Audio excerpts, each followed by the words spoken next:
Joining me now in a Fox Business exclusive, fresh off her closing remarks, is Andreessen Horowitz general partner Katherine Boyle, live from the American Dynamism Summit. Katherine, thank you for coming off stage right to our viewers. There, I would imagine, is a ton of chatter on the war in the Middle East right there where you are. What are they talking about? And what are they saying about the conflict as it unfolds before our eyes? Yes, no. Thanks so much for having us, Liz. It's been a great day. A lot of discussions about artificial intelligence, about the future of America, the future of the West.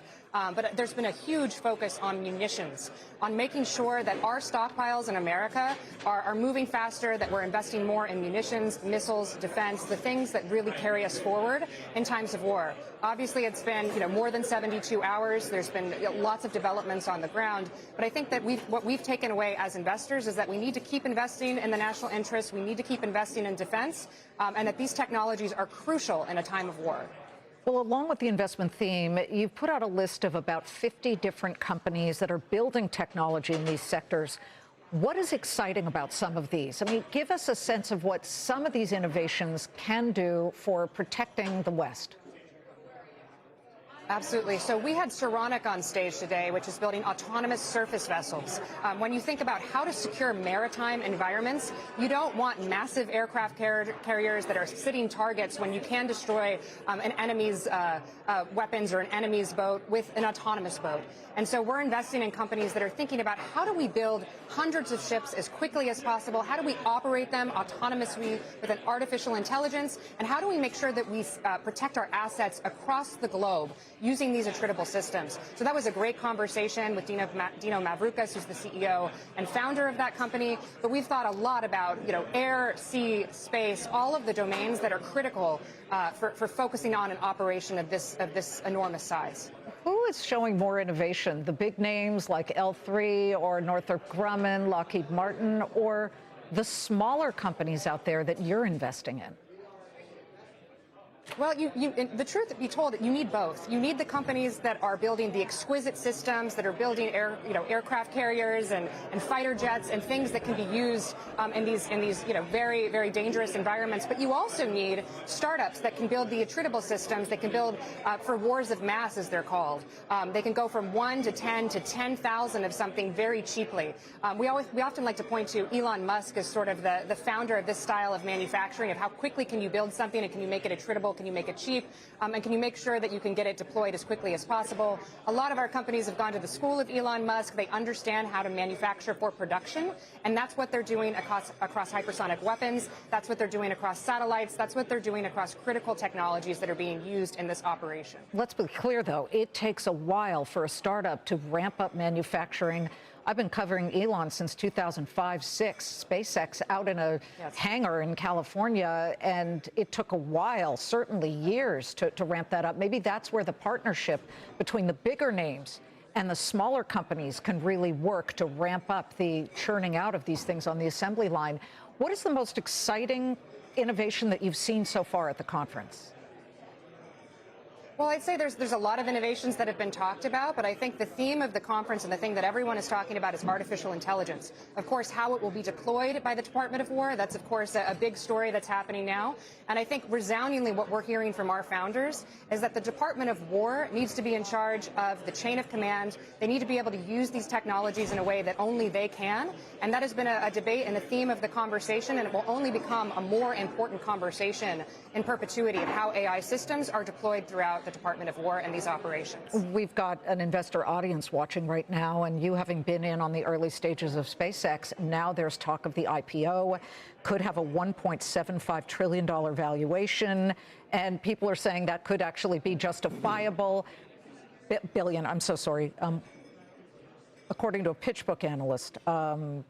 Yeah, so no, that would not be billion. It's a much bigger company than that, I would imagine. But what's your take on SpaceX's impending IPO? Well, I think what we've learned from the SpaceX story is that these kinds of companies can be built. It is one of the most important companies in America. I think it's beloved by Americans across the country for what it's been able to achieve. And I think the legacy of SpaceX is going to be hundreds, if not thousands, of companies, people who've gone to the school of Elon Musk, they've learned manufacturing, and they've built companies and they built products in a way that they can take to new companies in manufacturing, in defense, in drones, in hypersonics, and all of these other categories that SpaceX doesn't do. So we're incredibly excited about SpaceX. We're incredibly excited for what it's achieved for the American people and what it's going to lead to over the next 25 years. You were an early investor in Anduril. We've been showing some of the video from that company. Palmer Luckey comes on the show all the time, the founder of this company. They are working on all kinds of drones, the submersible drones. This could so change the face of our warfighters, where we don't have to put our soldiers in such danger. It's incredible, isn't it, to think of the possibilities here? How important is autonomy to so much of this? It is, I'd say autonomy is the future in the Department of War. It is the future in these defense tech systems. Anduril has been an early pioneer. We're seeing companies being built, off the backs of the technology that they've built. But yes, they're operating in air, sea, space, multiple domains to make sure that the warfighter is protected, and we're incredibly proud of that company. There is this discussion swirling around both Washington, D.C. and across the nation, especially with startups in the technology world, and that's this tension between Anthropic and the U.S. government. The Claude chatbot is something that the U.S. government in the classified areas have been using because it is so good. And now the president and the Department of Defense are very upset because Anthropic has said, you know what, we only want our technology to be used where we think it's appropriate. We're fine with it being used in classified situations, but we need assurances that it is not used to spy on Americans and invade their privacy, et cetera. So is there a middle ground where you think that private companies are able to deem what they would like as far as guardrails are concerned from the government, but also do business with the government? So I think there's a lot of competing narratives out there, but ultimately pop up from the conversation. This is not about two red lines in a contract negotiation. This is about control.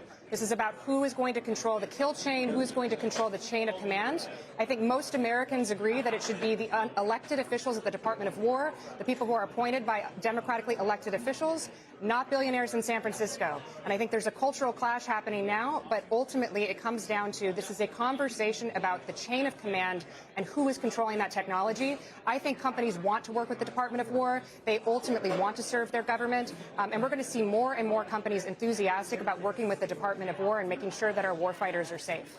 Alex Karp, the CEO of Palantir, never one to hold back. He actually spoke at the conference. He was on stage. And we understand he said there are real questions about protecting Americans' privacy. What is privacy in the world when you can impute what someone's doing at home with technology? How do you protect our rights?